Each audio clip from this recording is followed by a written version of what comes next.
Fred from the Laptop Barn here. In today's video, we're going to do a remake of a video we made about 4 years ago that was entitled Connecting to a Wireless Internet.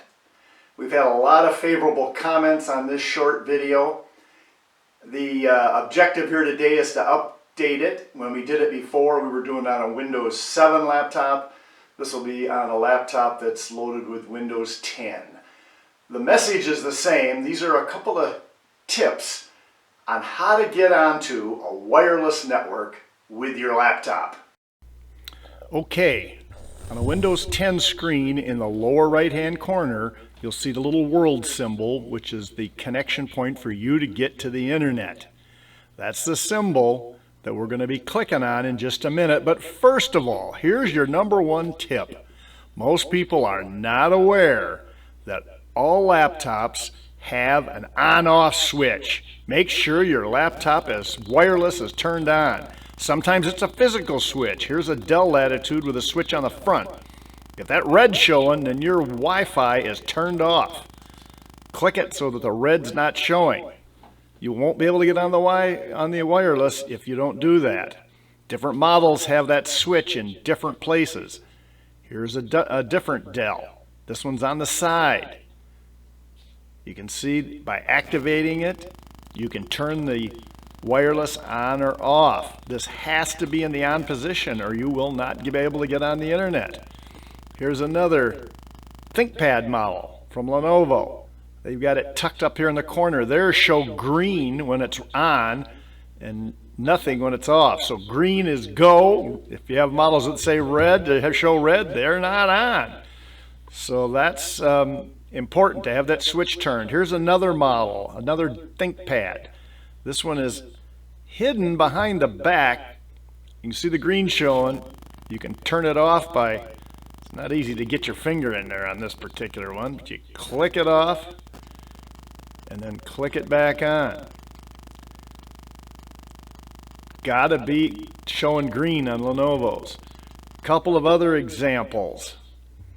Here's a Dell Precision Workstation. This one's on the side up front. See the switch? Turn it off. Turn it on. There you go.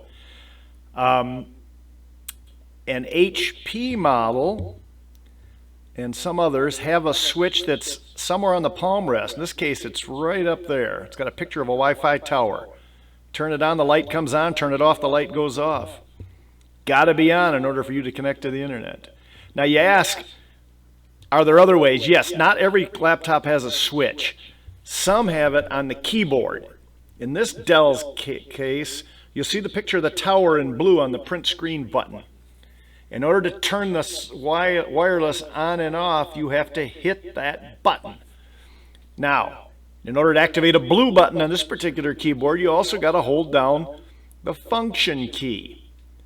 So you got to hit both of those keys at the same time. Again, without this, you won't be able to get on the internet. So there's the function key. You notice it's in blue. On this model, you press those two at the same time. It'll turn it on and off. Now you ask, why do they have an on-off switch? Well, here's the main reason. The main reason if you have an on-off switch is it does not take as much battery power if you're not going to use the wireless to have it turned off. Okay. Now that we've got it turned on, we'll show you the impact there. There's that tower button on the F key. You press them two at the same time. Watch what it'll do. When I press them both function and then the key, it toggles it on and off, puts it into airplane mode. Toggle it back and now you're good to go. Very important. Again, it does save a little bit on battery life if you keep your wireless off. I don't recommend doing that. Turn it on and leave it on.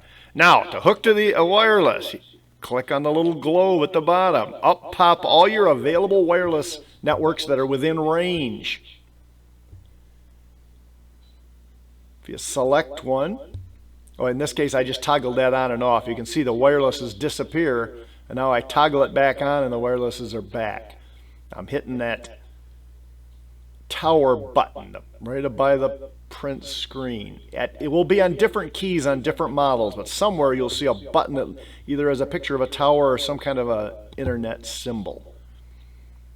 Okay, that's very important. Probably the number one issue on my previous movies of this particular subject. Everybody comments they didn't know there was a switch.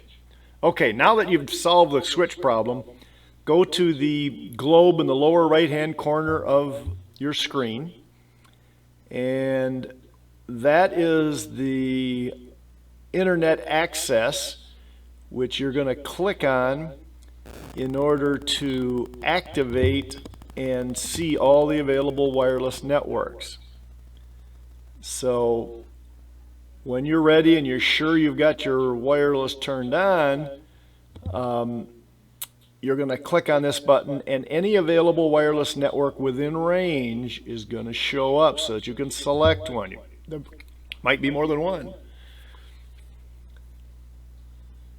So that is going to be your next step. You click on that, up pop all the available networks. I'm going to select Barn Open. Always check the Connect Automatically button. That way you only have to do this once. Next time you sign on, it'll already be done for you. And it pops right on the internet. This particular wireless of mine does not have a password. Now we're going to disconnect and hook to one that has a password. Barn Secure has a password. So when we try to connect to that, it's going to ask for my password security key. That's where you would punch in whatever your password is. In many cases that might be provided for you, but from one of your network providers like Comcast or Charter. Again, that's all you got to do to get on is select the wireless network and hit connect. If there's a password, it'll ask you for it. If there's not a password, it won't ask you for it. So that's it. Not any more difficult than that. You'll see here while we've got it on, I'm going to toggle that internet on and off with that function key. And you notice that all the networks, all the available wireless networks disappear. So very important, step one, that you don't have the wireless accidentally turned off. If you do, find the switch, turn it back on. Then select the wireless network that you want to connect to and click on it. Pretty much that easy. If you have any questions, leave them in the comment section below. If you'd like to subscribe to our channel, do that below. Thanks.